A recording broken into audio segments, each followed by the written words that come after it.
તો સવારના વાગે છે 8:45 અને અહીંયા ચાલુ છે મહાભારત. તો hi guys, welcome back to my blog. તો આજે ઘણા દિવસો પછી તડકો નીકળ્યો છે.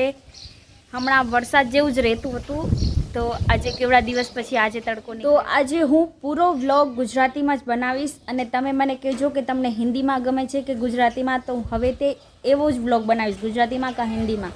તમે મને કમેન્ટ કરજો કે કેનામાં બનાવું, હિન્દીમાં બનાવું કે ગુજરાતીમાં બનાવું. ઓકે. તો આજે રાખડી વેચાવા આવી હતી અને એમાં મેં જોયું તો મને એમાં એક દેખાણી કે જે રાખડીમાં અયોધ્યા મંદિર હતું. કેવું નવું નીકળે છે ખબર નહીં.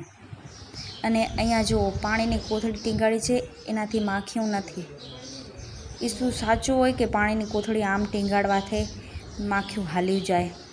જો માખીઓ નથી દેખાતી. પાણીની કોથળી ભરીને ટીંગાડવાથી માખીઓ હાલી જતી હોય. જો તમને ખબર હોય કે હાલી જતી હોય ને એ સાચું હે તો તમે મને કહેજો અને હું પણ ટ્રાય કરીશ કે એ સાચું હોય કે ખોટું હોય. તો હું આ મેગી 4 દિવસથી લઈ આવી આવું, પણ એનો વારો જ નથી આવતો બનાવવાનો. તો આજે આપણે બનાવશું, કેમ કે હમણાં 2 દિવસ ઉપવાસ હતા તો બિચારી એમને એમ રહી ગઈ. તો આજે આપણે બનાવશું. ઓકે. તો જુઓ મેગીનો શેપ કેવો મસ્ત છે, પૂરો ગોલ. અને મેં અહીંયા મેગી બનાવી લીધી છે, એક મારી, એક દીદીની ને એક બીજી દીદીની. તો મેં બધાની હરખી કરીને દઈ દીધી. તો આ જુઓ ક્યાંથી આવે છે, આ અહીંયાથી આમ ટપીને આવે છે, આજે ઊભી છે ત્યાં. અરે ઉતરવા ગઈ તો પડી ગઈ. બનાવી હતી એ આ બધા ખાય છે મેગી. હાલાકી મેં ખાઈ લીધી મારી, આ બધાની બાકી હે તો એ બધા ખાઈ રહ્યા. કેરી લે કેરી, આ બધા મસ્તી કરે છે. તો મમ્મી કાપી દે છે કેરી, કેમ કે હજુ પણ અમારા ઘરે કેરી છે.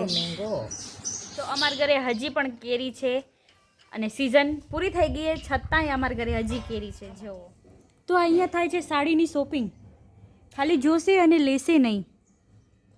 તો આજે જમવામાં બન્યા છે કટલેસ, અને એ કટલેસ દીદીએ બનાવ્યા છે. અને પછી હું આવી ગઈ મીટિંગમાં. આજે મહિલા મંડળની મીટિંગ હતી તો હું આવી હતી, કેમ કે મેં ફર્સ્ટ ટાઈમ જોઈ, કે મેં કદી જોઈ નથી. અને જોઈ સમાજ જે આપણી નવી બને છે એ નીચે ઓપન હતું, એ મને તો આજે ખબર પડી જોઈને કે નીચે ઓપન થાય છે. તો તમે મને કહેજો કે તમને હિન્દીમાં બ્લોગ ગમ્યો કે ગુજરાતીમાં. ઓકે. તો અહીંયા આપણો બ્લોગ એન્ડ કરી છીએ. Like, comment, share and subscribe to my channel.